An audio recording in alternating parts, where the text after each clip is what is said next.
citizens. Pretty much anywhere you go, you're gonna have somebody thanking you for your service.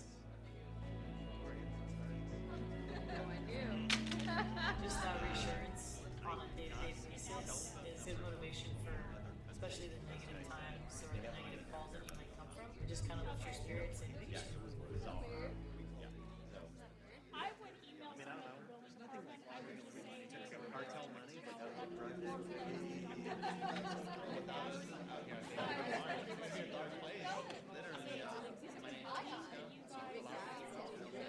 Show.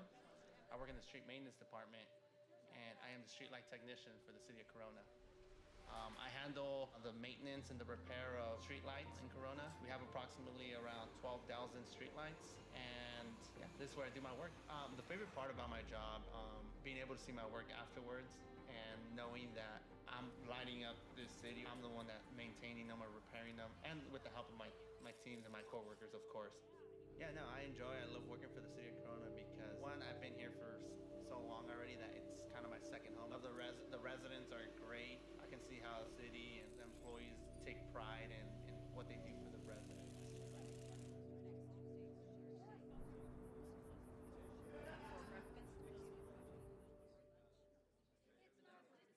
Hold on, guys. Our seniors deal with a lot of problems, physically, mentally. To me, it's very rewarding to be able to provide those services to them. Hold on, guys. I really don't know where our seniors would be. Like, I think they would be so depressed. I kid you not. It's like depression and these seniors. It's something that really is happening on every day, you know, and just them having that connection with another senior it's crucial to them, you know. So my name is Jacqueline Wilson.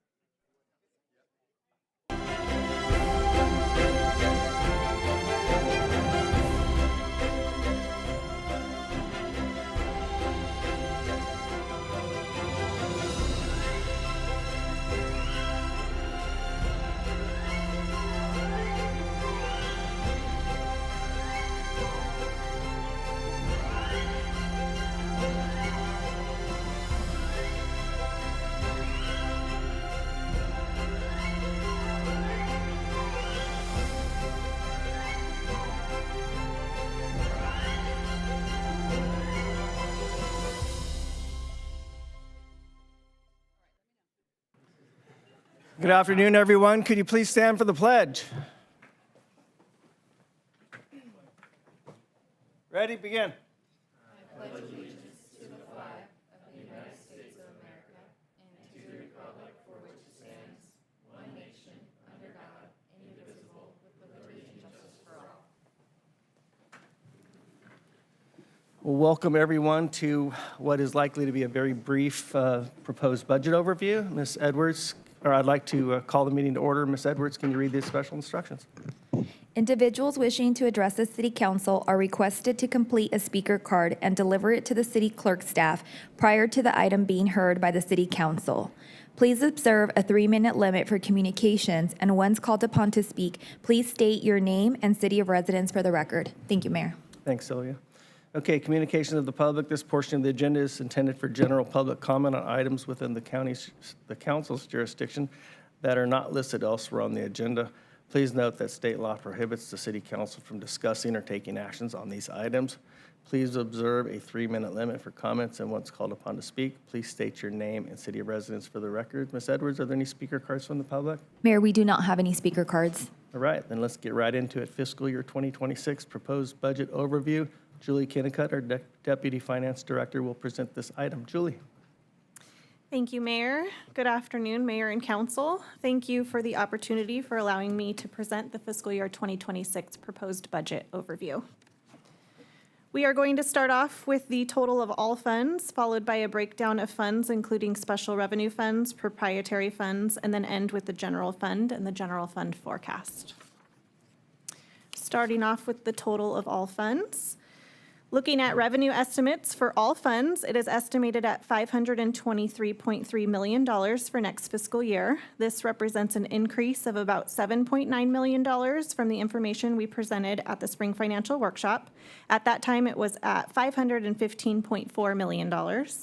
The changes from Spring Financial Workshop until now are located on the right-hand side and include the general fund increasing by $8.1 million to account for the sale of surplus property, special revenue increasing by $410,000 to account for refuse and recycling and adult and family literacy grant, and enterprise decreasing by $2.5 million due to the Utilities Department receiving updated estimates and working through them to align them with recommendations from their rate study to ensure accuracy and consistency.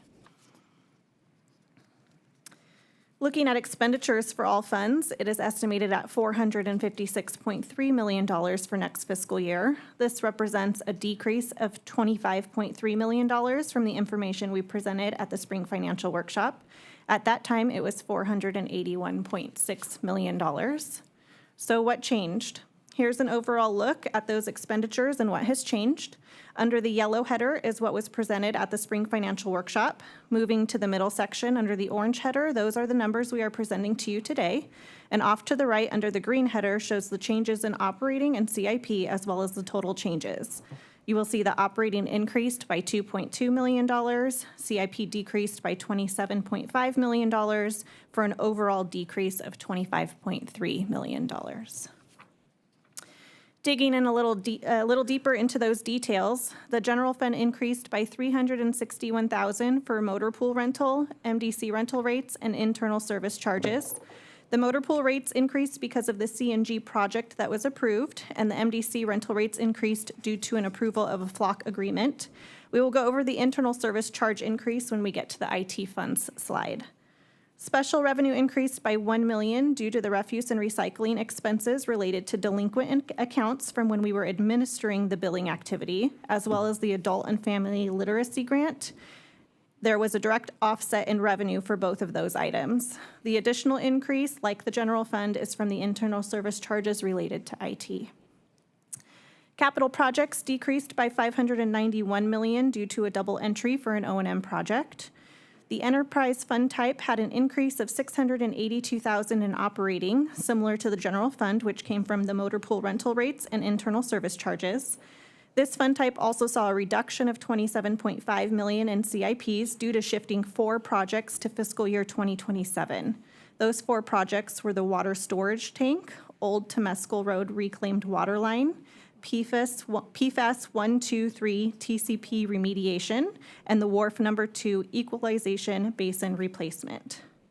Lastly, the internal service fund type shows an increase of $721,000. This comes from the same reasoning for an increase in the motor pool rates, an increase in salary and benefits from reclassifying a part-time employee to a full-time employee, and the professional and contract services from an approval of the flock agreement for the drone as a first responder program. Moving on to special revenue funds. Special revenue funds are specific revenue sources that are restricted or committed to specific purposes. This is where you will find all the road-related funds, the special taxing district funds, refuse and recycling, developer impact funds, trip reduction, asset forfeiture, and other grants are in this category as well. Road-related, special taxing districts, and refuse and recycling all equal 85.7% of the special revenue fund's operating budget. The first special revenue fund we are going to look at is the Road Maintenance and Rehabilitation Account, often referred to as the RMRA. These funds are collected from fuel sales at the pump when you are filling up your vehicles. For fiscal year 2026, the revenue is coming in at $4.4 million, and the combined expenditures are at $4.8 million. The breakdown of those combined expenditures are located on the left-hand side of the slide. These funds can be used for projects related to roads. The projects include pavement maintenance and resurfacing, and miscellaneous repairs or replacement of traffic signals. Since the expenditures exceed the revenue in this fund, the projected fund balance of $400,000 will be applied. Next is gas tax, and is similar to the RMRA fund in how it's collected. However, this one can be used on capital projects and some operating costs as well. Gas tax, you will see the $4.6 million revenue estimate, and then the total expenditures of $4 million. Some of the projects included in fiscal year 2026 are sidewalk, curb, and gutter repair, pavement maintenance and resurfacing, citywide traffic signs, and streetlight installation. The last one is Measure A, and it's a 0.5% sales tax that is collected in Riverside County and given to us by RCTC. These funds can be used for projects related to roads in the city. This graph shows the estimated revenue at $6 million, the total expenditures at $6.3 million. The spike you see in fiscal year 2024 utilized existing fund balance that had increased during the COVID years, which are not shown on this graph. The projects included in fiscal year 2026 are pavement management study and striping rehabilitation. For each of the fiscal years that expenses have exceeded revenue, there is sufficient fund balance to cover that difference. This will be the case for fiscal year 2026, so the $300,000 difference will be made up from the projected fund balance of $1.1 million. Taking a look at the special taxing districts, this is an aggregate total of the community facility districts, lighting maintenance districts, and landscape maintenance districts, as well as the Eagle Glen Homeowners Association. The revenue is estimated at $10.4 million, and the total expenses are $9.7 million. Some of the projects include various landscape enhancements, including tree plantings and slope repairs. There is no projected fund balance here due to this being an aggregate total, but any amounts collected over the current budget will go towards the operating or capital reserves. For the refuse and recycling fund, the dip from fiscal year 2024 to the current fiscal year is because this is the first year that the billing services were transferred back to Waste Management. Waste Management now collects the revenues and incurs the expenses for the residential trash program. All that's left in this fund is the bulky items program and the SB 1383 state law that aims to reduce landfill disposal of organic wastes. The revenue is estimated at $600,000 and the expenditures are at $1 million. When the expenditures in this fund are higher than revenues, a transfer from the general fund is initiated, therefore there is no fund balance. That support is because the general fund receives 100% of the franchise fees. The difference is primarily from staffing added to support the function. And for fiscal year 2026, the transfer in to balance the budget will be approximately $400,000. Moving on to proprietary funds, and more specifically, the enterprise funds. These are programs or activities that are supported by rates and/or fees. They may also include grants or reimbursements from other governmental agencies. For the Water Utility Fund, revenues are estimated at $71.1 million, and total expenditures are at $68.1 million. The spike you see in fiscal year 2023 revenue is that one-time settlement payment of $19 million. Some of the projects included here are potable water replacement, well rehabilitation, and water line infrastructure. The Sewer Utility Fund has Ms. revenue. Kennicott? Yes, Can you go back one slide? absolutely. Does this, in 2026, does that take into account the projects that were moved from our budget into next fiscal year? Yes, so this does not include those 4 projects that were moved to 2027. Okay, thank you. The Sewer Utility Fund has revenue estimates of $39.9 million and combined expenditures of $45.5 million. Because expenditures exceed revenues by $5.6 million in fiscal year 2026, the budget is balanced by the use of fund balance, which is projected to be $9.4 million at the end of the current fiscal year. Some of the projects include Water Reclamation Facility Number 2 Equalization Basin Replacement, Digester Equipment Rehab and Electrical Upgrade, and Sewer Line Infrastructure.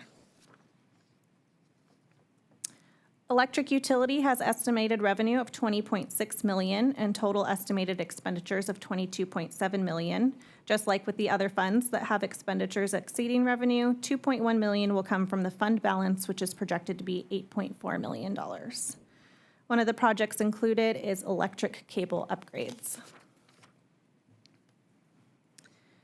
The airport fund has remained consistent over the last several years. The revenue estimates are at $600,000 and the operating expenditures are estimated at $300,000. There are no projects budgeted in the airport fund for fiscal year 2026.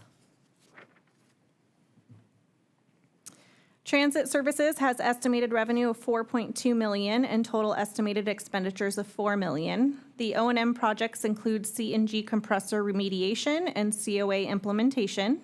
The spike you see in the current fiscal year is related to the CIP projects to replace buses and zero-emission infrastructure, as well as for an intelligent transportation system. These projects are reimbursable through grants, so as we start to incur the expenses, the revenue will be received and recorded.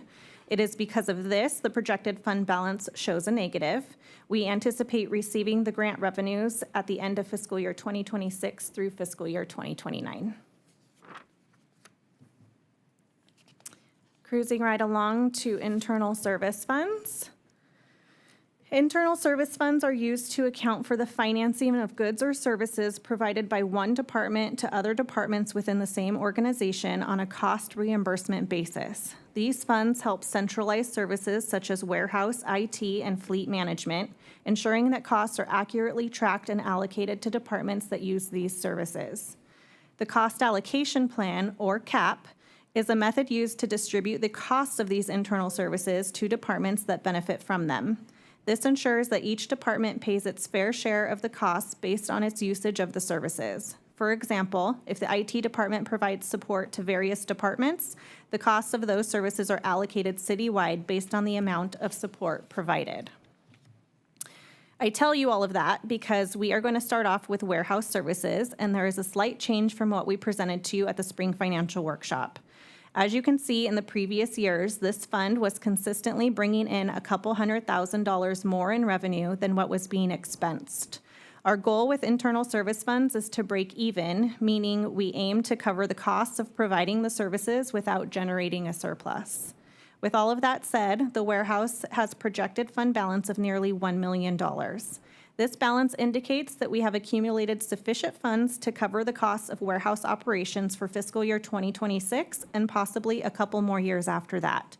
So as you can see, there are no estimated revenues, and then the operating expenditures are estimated at $300,000, which will be covered by the projected fund balance of $900,000. Are there any questions on that?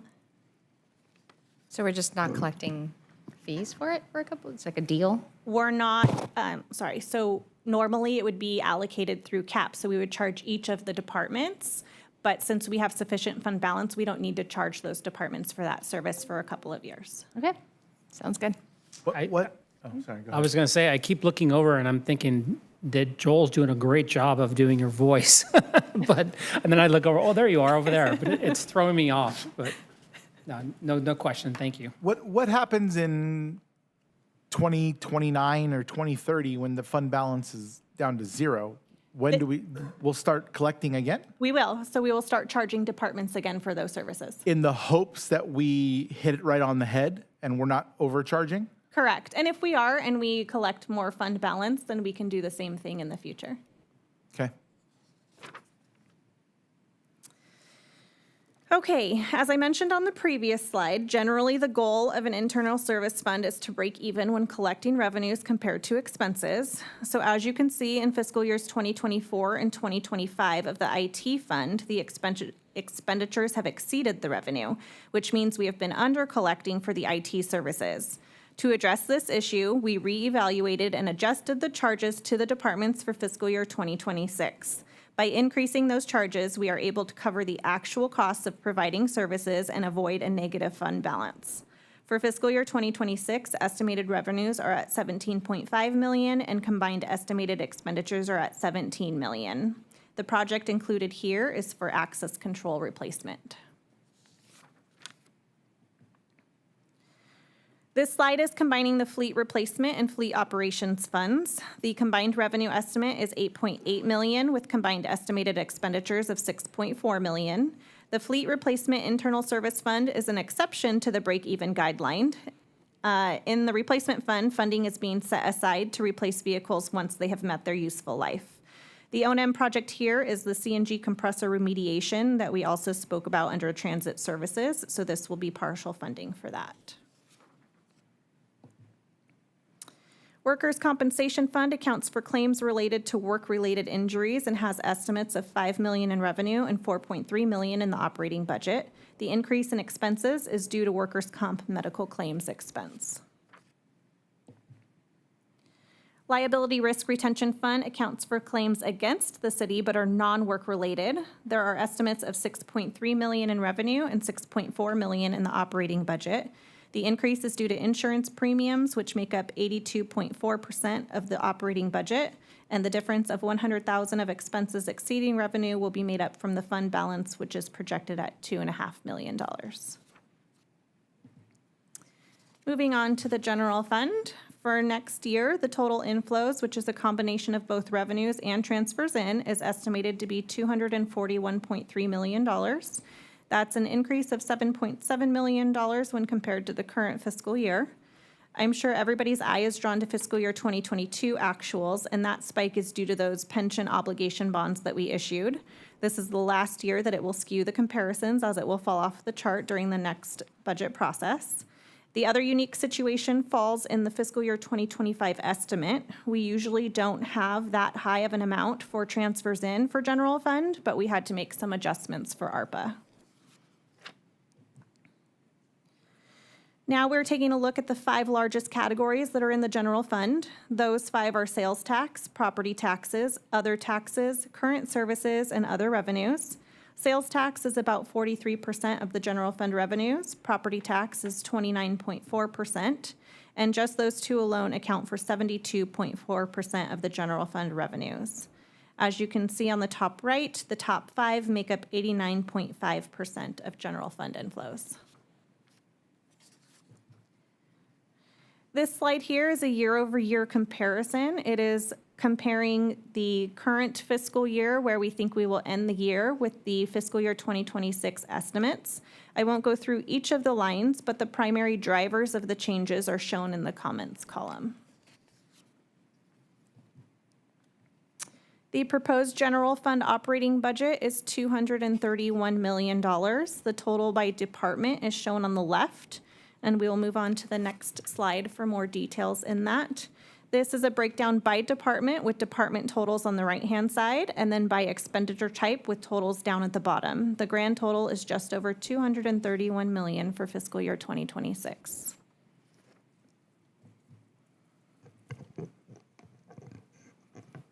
Okay, so I'm going to take over the remaining parts of that presentation. We're going to talk about Measure X and the general fund forecast.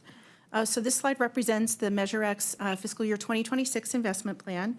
We have a total of $42.6 million that's allocated out to one-time and recurring items, and then $2.2 million in reserves, for a total of $44.8 million in Measure X. And you can see in the chart the largest categories where we've dedicated funding to from Measure X is public safety, proactive debt retirement, homelessness, and service improvements. This is just a different breakdown of the Measure X information, showing what's recurring new that's being added in fiscal year 26. So that brings our total of recurring items to 85.3%, one-time items of 9.8%, and reserves at 4.9%. This recurring item is a little bit higher than what was presented at the Spring Financial Workshop because of some decisions that were approved at the Q3 budget update. Here's a look at the general fund forecast. It includes actuals from the prior fiscal year, the current fiscal year, both adopted and amended, and then the proposed fiscal year 26 information is shown in the box in the middle of the screen. There's also forecast information for the next 4 years. The information presented includes the operating expenditures, capital, and O&M projects, and service change requests. The items with blue shading over on the right-hand side of the screen, those are future year estimates based on direction that we've received from City Council that relate to the downtown improvement projects. The upper portion of the slide is each fiscal year, just looking at total inflows over outflows in that very specific year. And the bottom section includes items that are going to or coming from fund balance or reserves. So you can see at the bottom where it says fund balance plus Measure X. Those are reserves, and that includes the unassigned general fund fund balance. The $475,000 shown in fiscal year 26, that's coming from the park bond. That's from the park bond reserve, and that's going to help fund the Musco lighting project at Promenade Park. And then there's another line for about $37,000. That's for funding that has come from donations. That's going to include some funding for library books, property and evidence drug destruction, animal control program supplies, and some cold air balloon rentals for the 4th of July event. You may notice that there's a projected shortfall in the inflows over outflows in the fiscal year 25, and then again starting in fiscal year 27 and recurring from there. In fiscal year 25, we've approved some projects where we used some of the fund balance. Those related to the traffic signal optimization, the new ERP system, some Corona Mall acquisitions, and a fire apparatus. The negative amount that's recurring showing in fiscal year 27 is based on the information we have as of today. We will continue to monitor and update that information when we bring you quarterly information, and we will bring you a balanced budget for review and approval in the next fiscal year. So this is just taking a longer-term look at the general fund forecast. From that middle line to the left-hand side is a 10-year look back, and on the right-hand side is a 10-year look forward. You can see that most of the information, the green and the orange lines, that represents revenues and expenditures. It's very closely aligned up until we get to the POB payoff in fiscal year 2034. So what's next in the process? We'll be bringing you the official proposed budget document at the June 4th council meeting for your consideration and approval. And then the fiscal year will begin on July 1st. And we're available for any questions that you may have. All right, thank you, Kim and Julie. Ms. Edwards, any speaker cards? Mayor, we do not have any speaker cards. Do I have any comments or questions from my colleagues? Wes? I did ask a lot of questions earlier. They were all answered. Thank you. It was very good. Still, I'm watching the Measure X funds get shrunk down, which they're supposed to. I'm happy that they're slowing. I'd like to slow a little bit more and maybe have them overlap with where we end up at, but I know that's all up to the 5 of us. So thank you very much. I appreciate the in-depth and the answering of the questions. I appreciate it. Thank you. Thank you, sir. Jackie? I just wanted to call out, thank you for the slide, the fund balance for the reserves. I also really appreciated slide number 6, where you talked about what changed between that's really helpful. And so just kudos, your PowerPoint game is strong. All right, as promised, a nice short meeting. The next meeting is going to be at 6 o'clock, our council meeting. This meeting is adjourned.